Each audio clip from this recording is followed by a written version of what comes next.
Kembali di Kompas Siang, Saudara. Pengusutan kasus ledakan di SMA N72 Jakarta terus bergulir. Polisi mengungkap pelaku ledakan adalah anak yang berkonflik dengan hukum dan merupakan siswa di SMA 72 Jakarta. Polisi juga menggeledah rumah pelaku dan kini tengah didalami motif peledakan. Kenapa sih? Bener belakang tadi bunyinya gede banget. Itu tuh. Satu persatu fakta terkait ledakan di SMA N72 Jakarta mulai terkuak. Pelaku yang disebut sebagai anak berkonflik dengan hukum merupakan siswa SMA N72 Jakarta dan polisi menyebut dari hasil pemeriksaan, anak yang berkonflik dengan hukum ini mengaku sering merasa sendiri dan tidak ada tempat untuk mengungkapkan cerita keluh kesah baik di sekolah maupun keluarga. Anak berkonflik dengan hukum ini terdapat dorongan untuk melakukan peristiwa hukum tersebut. Dorongannya di mana yang bersangkutan merasa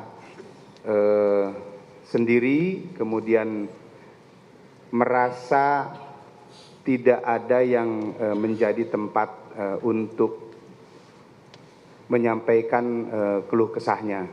Baik itu di lingkungan keluarga, kemudian di lingkungannya itu sendiri maupun di lingkungan sekolah. Ini yang menjadi perhatian kami juga bersama dengan KPAI.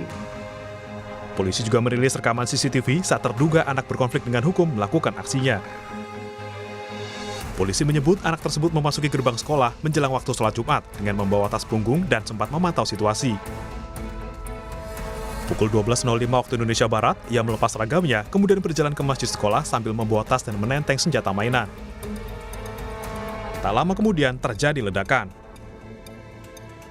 Namun Densus 88 anti teror memastikan tindakan pelaku murni kriminal umum. ABH dipastikan tidak terafiliasi dengan jaringan teroris. Berdasar tulisan di senjata mainan, pelaku diduga terinspirasi dari sejumlah tayangan di internet dan pelaku kejahatan di luar negeri. Sampai dengan saat ini, tidak ditemukan adanya aktivitas terorisme yang dilakukan oleh ABH. Jadi murni tindakan yang dilakukan adalah tindakan kriminal umum ya, yang tercantum di dalam senjata mainan tersebut. Di sini memperlihatkan bahwa ada inspirasi yang sedang di-capture oleh ABH dari berbagai negara ya.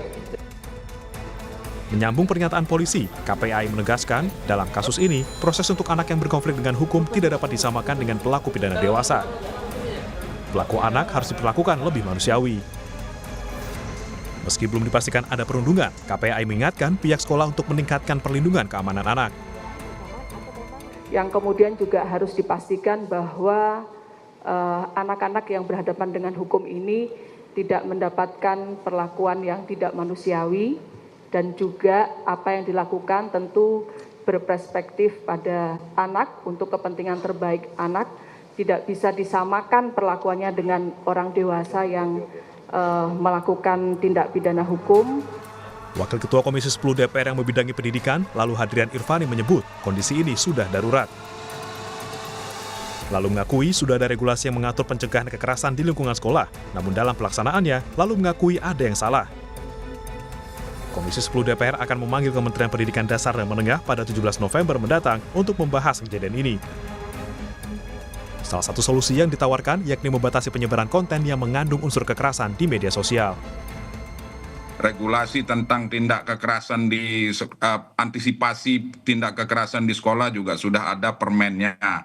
Kemudian di perguruan tinggi juga sudah ada permennya. Tetapi kenapa hal ini masih terus terjadi? Berarti ada yang salah. Nah, oleh sebab itu kita akan evaluasi, kita sama-sama akan komunikasi, dan tentunya nanti akan menghasilkan suatu regulasi yang betul-betul digunakan dalam rangka pencegahan itu.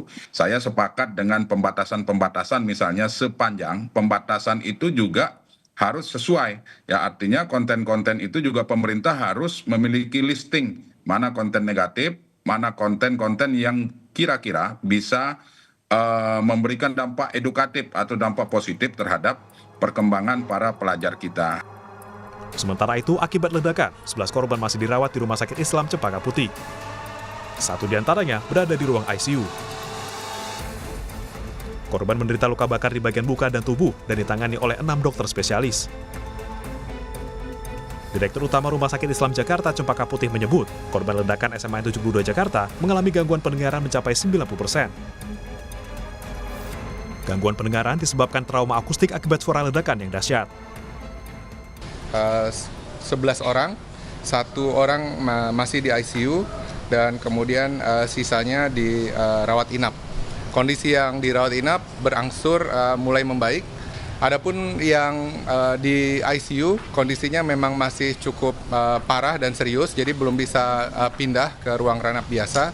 Saat ini penanganannya dilakukan secara multidisipliner. Ini meliputi dokter anestesi konsultan intensif care, ini sebagai kaptennya. Hingga kini polisi masih mendalami motif pelaku. Polisi juga sudah menggeledah rumah pelaku dan menyita sejumlah barang bukti, seperti tulisan, catatan, serta serbuk yang berpotensi menimbulkan ledakan. Polisi juga memastikan kondisi SMA N72 Kelapa Gading sudah aman dan kegiatan belajar mengajar dapat digelar kembali. Tim Liputan Kompas TV.